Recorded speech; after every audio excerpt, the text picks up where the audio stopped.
I'm so nervous to film this.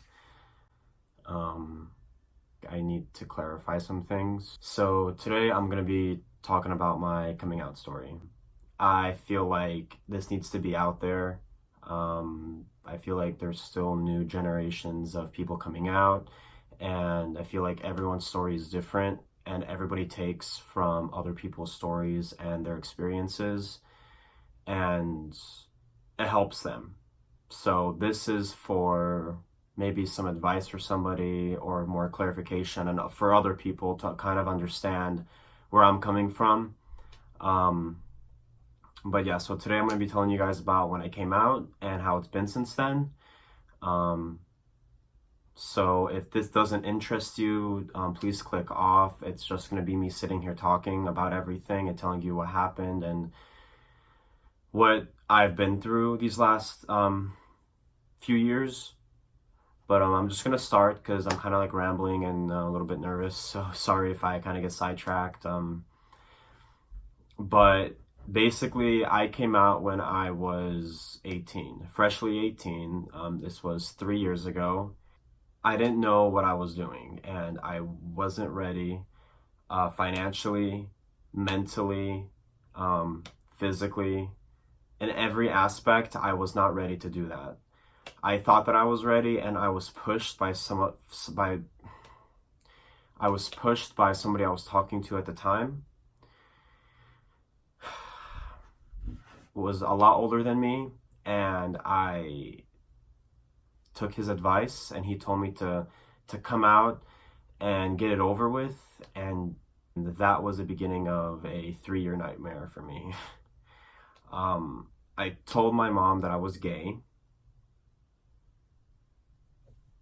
1 week before Thanksgiving, which was a week after her birthday. And keep in mind, I grew up Pentecostal, Russian culture, Pentecostal religion, church 5 times a week, twice on Sundays, speaking in tongues. That's what I knew. And I knew ever since I was young, growing up with a single parent, with my dad in and out of my life, with 4 other brothers, me being the middle child, I knew that being gay was not right. I knew that I was not accepted. I knew that if I told anybody that I would be cast out, and I knew that from a young age. And I understood that. So going to church, I don't know. I didn't know who I was. I didn't know what I was doing and what I was doing, and I was lost. And I played the whole game, dating girls, being with girls, chasing them around the playground, you know, playing outside all the time. But as I grew older, I realized that I was hanging out with more women and more women and more girls and less bros. And my mom started realizing that. But she encouraged it. In her mind, she thought that the more girls I hung out with, then I would be straight. I would want to date them. I would fall in love with them. That was her thinking. But it was the complete opposite. These girls were my ride or die. They were my bitches. We told everything to each other, and I do love them, but not like that. And I was mama's boy, always helping her clean. I was homeschooled most of my life, so I always stayed at home helping her cook, helping her clean, listening to her vent when she got drunk about, her husband problems and my daddy issues with her. And I watched her not be healthy for a long time. And that bonded her with me. I was the younger son that stayed at home while the other 2 older ones were working. I was very, very overweight. I looked very different than I do now. And that was only 3, 4 years ago. And I was very naive. And I thought coming out to the person that I loved the most would understand. And yes, I was scared, and yes, I knew that something bad was probably going to happen, but I had no idea that the 24 hours after I came out would have played the way they did. And she didn't take it lightly, the whole name calling thing. She blew up right away. And at that time, I wasn't dating any girl. I wasn't talking to anybody. But But I had my best friends. I had my ex as my best friend and two other girls, and we were all Russian. We all grew up the same. But they were all younger than me. So they grew up more of a modernized culture, not by a lot. They were 3, 4 years younger than me, but still by a little bit. They grew up in a more younger society. You would think a more accepting society. And nobody knew about me. So I told my mother I was gay, the whole name calling thing ordeal, and she told me to come home. I was staying at my ex, which at the time was also my friend Sarah. I was staying at Sarah's house for a few days, and my mom told me to come home. She sent me a text. She was like, "I'm sorry, I love you. Please come home. I miss you." Blah, blah, blah, the whole 9 yards. And I showed Sarah, and Sarah told me, "Don't go." She's like, "I don't have a good feeling. Don't do this. It's a trap." But I was so convinced that my mother could snap her fingers and love me again. Only a day after I came out to her, I was so convinced. I was so naive, unprepared physically for what's to happen, unprepared financially, unprepared with what I knew. I wasn't wise enough. I was freshly 18. And I drove over there in the car that my older brother's name and my name was on. He co-signed for me. Now I drove over there and I circled the neighborhood and I circled the parking lot to make sure only my mother's car was there. And the garage was always packed of things, so I knew no one could fit their car in there. My biggest fear was my dad and my oldest brother were going to be in the house waiting for me. Because these two people are twice my size at the time. And growing up in a Russian culture, it's very brutal, it's very harsh. If you are gay or if you sin, then it's instant punishment. For my mom, it was instant belt, whips, pots, pans with her hands, with sticks from outside, rose thorns, whatever she could find, she disciplined us with. My father was another story. And growing up with 4 boys, we fought all the time. So it was a very physical and a very violent household. And that was my biggest fear because I could not defend myself in front of those 3 people, especially not my brother and my dad, which were twice my size.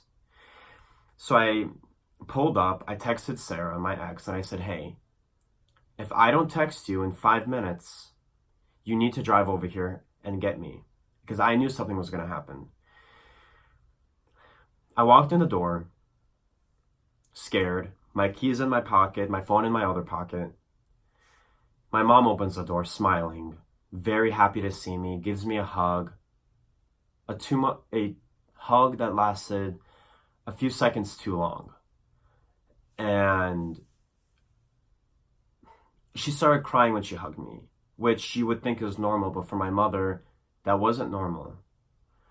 And we're standing at the front door, and straight across, you can see the kitchen. And she said, "I made some food. Please eat." So I looked straight, and I see the kitchen table, and I see all the food on there. She honestly prepared all this food. And she said, "Please go eat. You must be hungry. Please go eat. Let's talk." And I said, "Okay."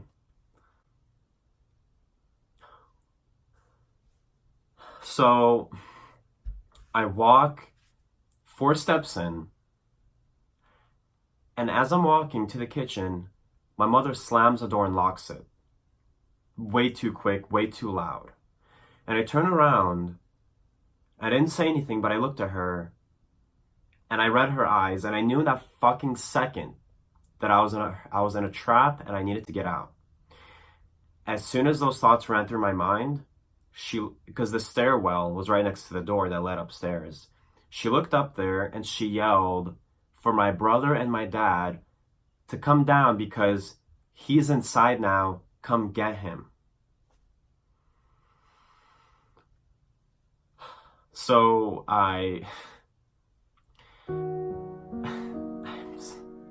Can't even believe I'm talking about this. I looked at her in disbelief. I had a split second to react. I could hear the thumping of 2 6-foot, 200+ men running down the stairs to come get me. My heart skipped a few beats.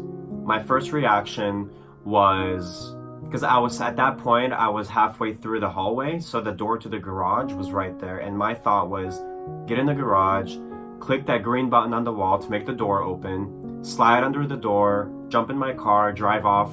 I don't know them anymore. So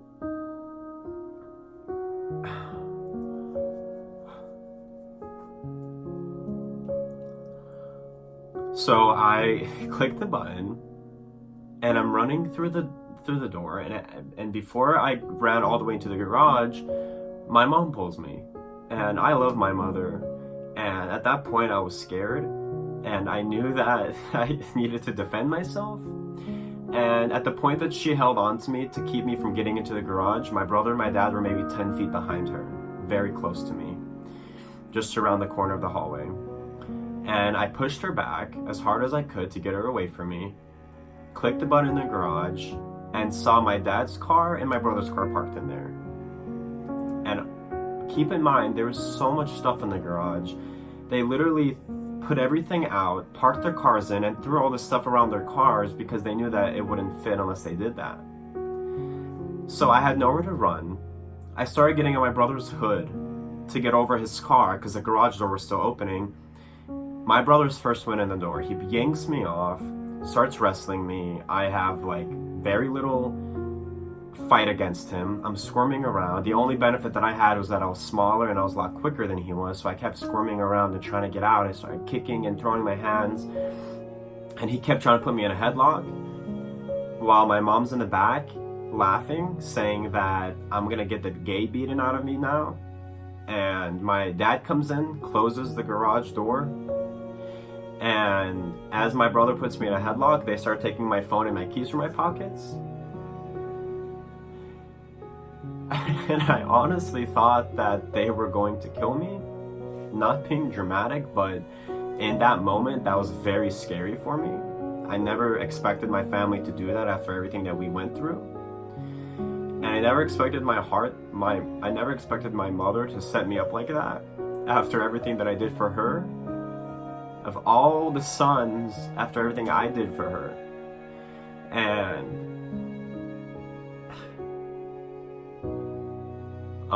so basically, I'm squirming and kicking, and I've managed to kick my brother somewhere where it hurts. I think it was like his neck or something, and he kind of stood back. I jumped under his car, or I crawled under his car, and he had managed to get my keys, but not my phone. The keys that we were both co-signed on. I've had that car at that point for now 7 months, making payments every month from my account. And I dial 911, and I tell them what's happening. I put them on speaker. I thought if I put them on speaker, it'd scare them. But in the back, they're yelling, he's lying, blah, blah, blah. And I was crying my eyes out to the operator. Half my clothes are off of me. I had scratches and cuts, and blood was all over my hands and my legs, and my shoes were off and my pants were off from my brother tearing at me. And I was crying my eyes out to this operator. I said, please come get me. Please take me away. Like, I don't feel safe. And she said, okay, like, we have people coming. So I'm under my brother's car, trembling, and he's trying to reach me, but he can't because he's too big. And then I call Sarah, and I'm like, Sarah, please come get me. And she was already on her way because I never texted her in that 5 minutes. So she immediately was already driving to me. And I stood there listening to my mom saying, you're gonna die of AIDS, you're going to hell, Satan's gonna fuck you, Satan's gonna rape you, you're gonna be punished for eternity. She's literally laughing her ass off in the background, and I'm crying my eyes out. And I'm helpless, and I'm in a small town, and it's not very accepted anyway, so I was very out of options for who I could call. And the guy that I was talking to was 2 hours away, and I didn't know what to do, and I wasn't expecting that kind of reaction from them. And so fast forward about 10 minutes, the cops pull up. Two white men, two big white men, and no, just side note, as they were pulling up, my brother and my dad had opened the garage so I can crawl out because I heard their sirens. So as the cops are pulling up, I'm stumbling down this steep highway. I'm stumbling down, crying, blood all over me. Half of my clothes are torn and ripped off. My shoes are off, my socks are off. And I'm crying and I'm saying, please take me away, like they're hurting me. And I told them that I was gay, and that's literally the only thing that happened, that they're literally beating me and they're trying to hurt me. And the cop looked at me and said, hold on one moment. So I literally stood there. He went to go talk to my mom and my dad and my brother. And I'm looking at my car because my car is right there. But I don't have the keys. My brother's holding them because he got them when he was fighting me. So the cops talking to my parents for like 10 minutes, and they start laughing and they're joking around, and I'm just standing there like in disbelief, like with what the hell is going on. So I started walking to the cop, but he tells me to stop because I was at the end of the driveway. He was at the front door. He's like, stop, don't move. So I didn't move, and he walked up to me with this cop friend, and he said, you have two options. You're either coming with us to the station, like he meant like coming with him to the station so then they can put me there overnight, or I had to walk away. I was like, I need my car. My wallet's in my car. I need my car. Everything's in my car. I had a bag packed. I need to get in my car. He's like, okay, if you can prove that it's your car, then we'll tell him to give you the keys. And I'm like, okay, I've been paying it. Like, my name's on the registration. Now keep in mind something. When I had pulled up to the place, I forgot to mention this part, guys. When I pulled up initially and walked inside the front door, and my mother had yelled for my brother and my dad to come down, my brother was holding the spare key to my car. So while me and my mom were fighting and I was trying to get her off me to get in the garage, my brother was outside and he had pulled out my registration from the car. Because he pre-planned this. They pre-planned this. As crazy as that sounds, that's what happened. Because he had the registration in his pocket.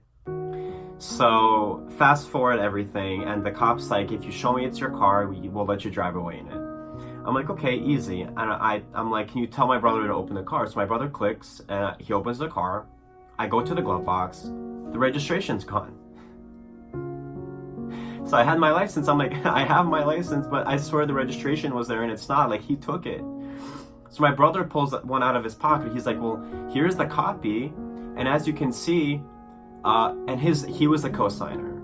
So yes, his name was first on there. But we're not children. We all know what the deal was. That was my car. We got it for me on my birthday. I just wasn't old enough I didn't have a good enough credit to get it on my own. So the cop saw that his name was on it. The cop said, sorry, you gotta go, dude.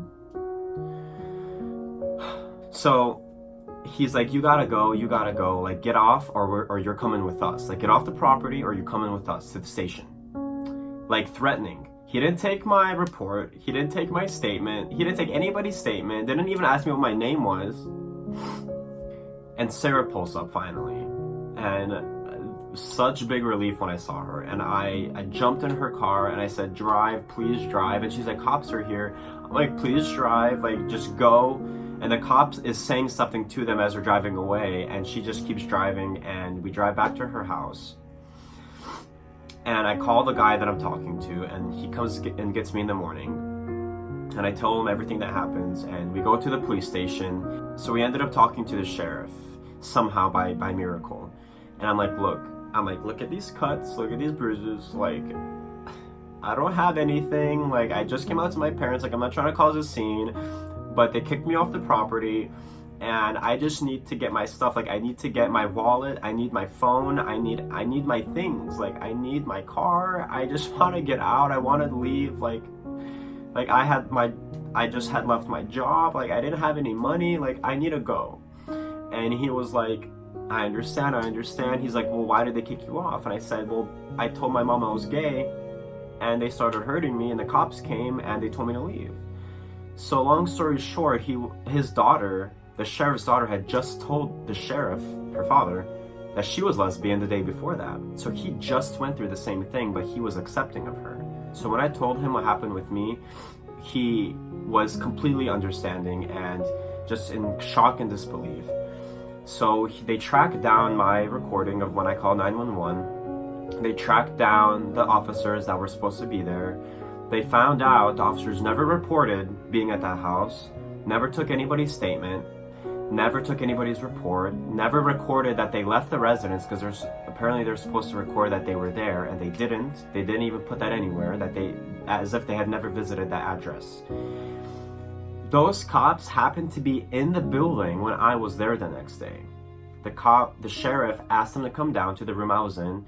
He asked me to take off my shirt, and I took off my shirt, and there's bruises all over me and cuts, and the two cops come in, and the sheriff says, do you recognize this boy? And the cops didn't say anything. And the sheriff's like, do you recognize this boy from last night? And the cops nodded yes. And he's like, do you want to explain why you kicked him off the property, why you didn't give him his things, why you didn't report that you guys visited the address? Do you want to explain why he's covered in bruises and cuts from fighting his family because he's gay, and why he's over here now talking to me because you guys didn't do anything? Do you want to explain that? Cops didn't say anything. They just stared at him. And the sheriff said, give me your badges. And the sheriff gave him the cops gave him the cops gave the sheriff their badges, and they walked off. And I don't know what happened after that, but they ended up taking photos of me, and the sheriff made a big report for abuse and neglect and all this stuff. And I wasn't trying to go for that. I just needed my stuff. I just needed all my things. I wanted to get out. So fast forward 24 hours, and we did all that, and I'm sitting at Sarah's house, and I'm like, what do I do? And lo and behold, the guy I'm talking to knows somebody that's in Florida, 700 miles away, that I could stay with. If I wanted to start over somewhere fresh that I've never been to, I could stay with them for a few months and get my things together.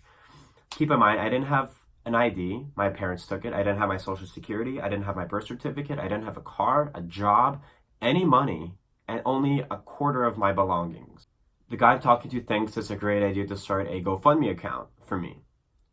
And I had a decent size of people on my social media. So he didn't tell me he was making it, was the thing. He did it to surprise me. So he made this GoFundMe page. He wrote the whole story on there. Now, the reason I'm mentioning that is because he made the GoFundMe account, wrote this story for me, and within a day, I think maybe we had about $4,000 of random people donating money that I had no idea who. A lot of them put anonymous, which I later found out in my life, a lot of that came from my other family, cousins and uncles and aunts and things like that. So he made that account for me in his name because he tried to surprise me, remember? So he put it in his name. Me and him were only talking for 3 weeks at the point. And he happened to have a place in Florida. He was only up in South Carolina because that's where he was visiting at the moment, and everything so happened to go down with me. So he drove me back to Florida with him, and I had officially come out on social media at that point. And that's when I realized what acceptance was. That's when my life began.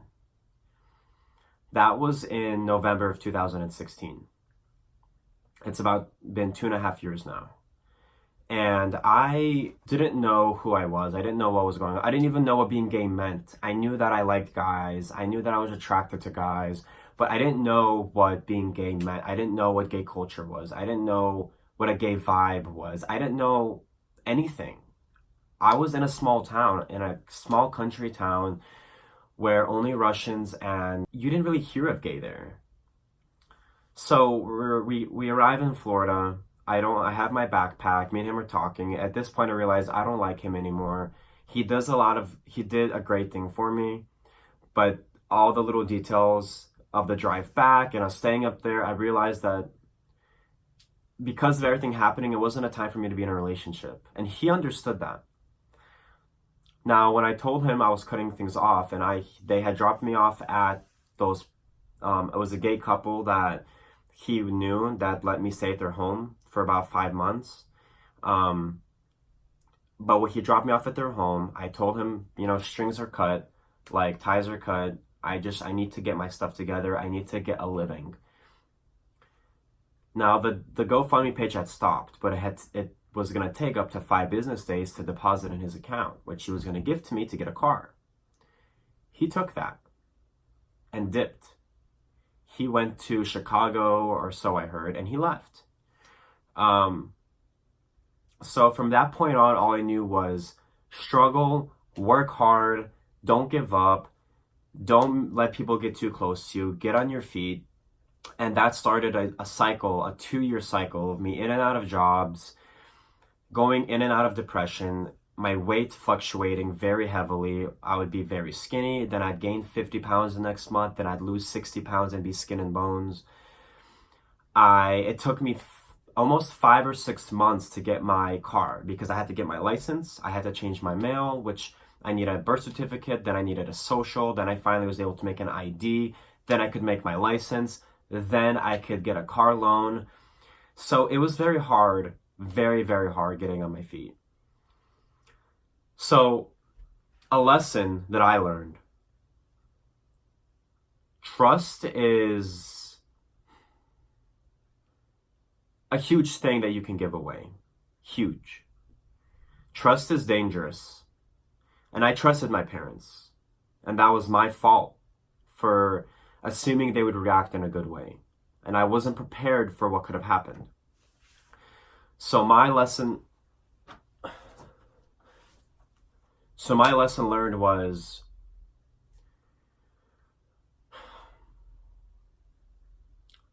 I want to mention one thing.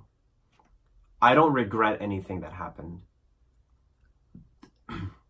I'm very happy with what happened. It made me who I am today. I have an amazing job. I have an amazing friend. I have a good place. I'm in a good place in my heart, in my mind. Things that I always wanted, I have now. I'm not worrying about money constantly. I'm not relying on them anymore. I'm in a new state. Things are so good for me right now. And I'm so happy that all that happened, despite how horrible it was. But that was meant to happen. And I will always believe that. And we all have all our opinions and what we believe in. I still hold a belief in religion. And I don't know what the label is. And I don't know what my label is. Even if that doesn't exist, it's helped me think at least that something's out there for me to work for. Work hard, get your shit together. Don't look back. Don't give negative people your time. Move on. Make memories. And here I am today, still struggling with the fact that I lost my mom. I have a brother that I talk to. He's one of the brother that wasn't in the story at all. Me and him talk sometimes. But my mother, I don't talk to. She texted me after 2.5 years. I got a message from her yesterday, which she said that she still doesn't accept me. And it broke my heart. It did. It broke my heart. But I need to realize that of everything I have learned, I need to learn to move on. Time will heal. And if it doesn't, I won't have regrets. I don't have regrets. I'm so happy. And yes, I wish things were different, but I don't regret what happened. And I know everything happens for a reason. And in time, good things come. As naive or cliche that sounds, it's true. I believe it's true, and I live by that. Especially when my mom recently contacted me and she said, I will not accept you. I did not accept you yesterday. I will not accept you tomorrow.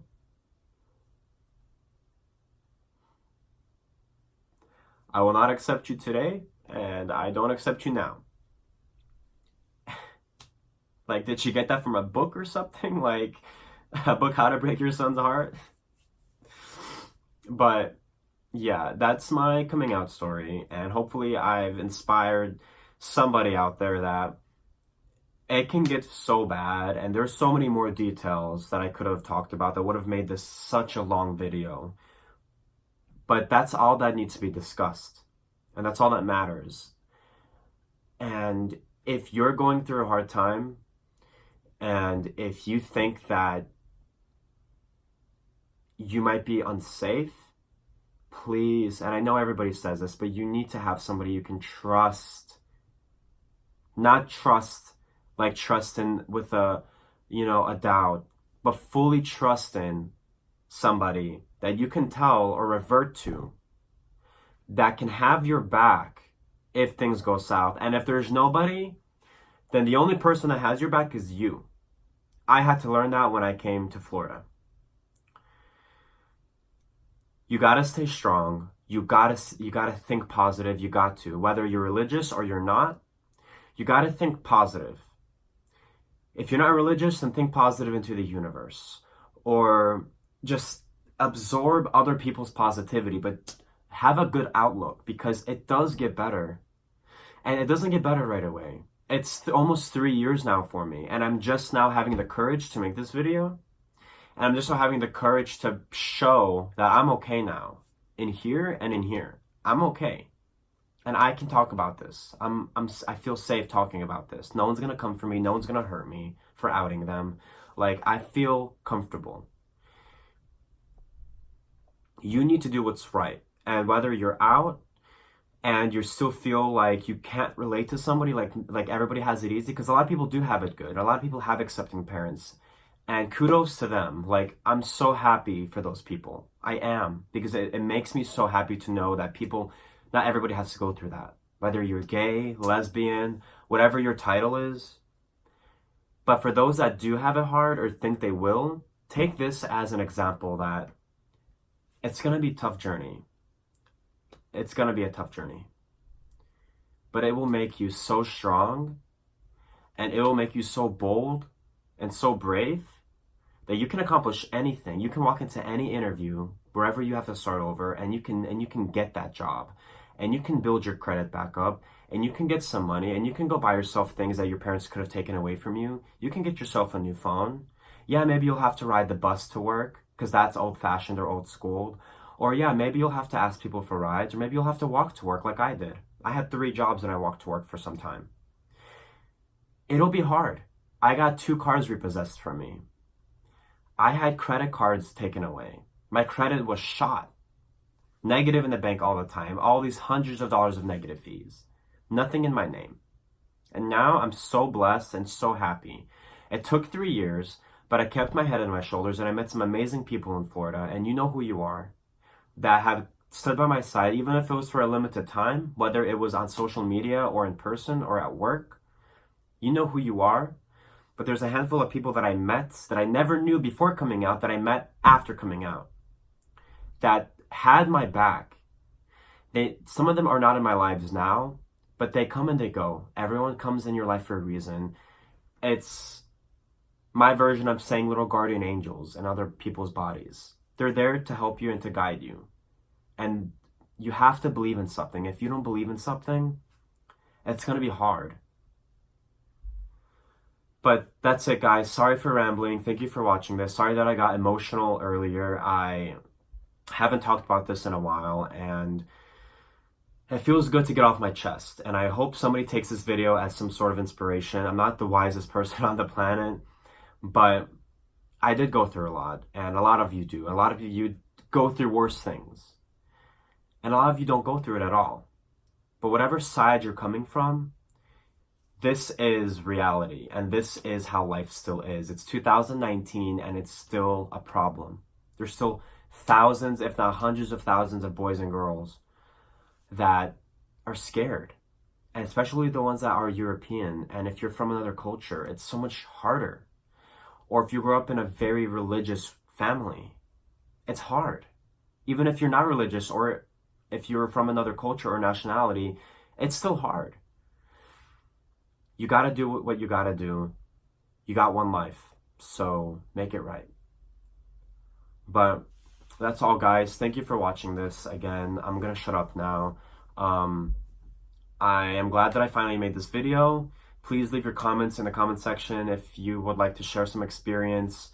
If you want to give me a thumbs up and subscribe, that'd be really cool. I'm gonna be releasing different types of content soon. I'm working on a lot, I promise. I just have a lot of things that I'm still trying to figure out with my life and with what's going on around me. But I hope that you all have an amazing day, and I will see you guys next time. Bye.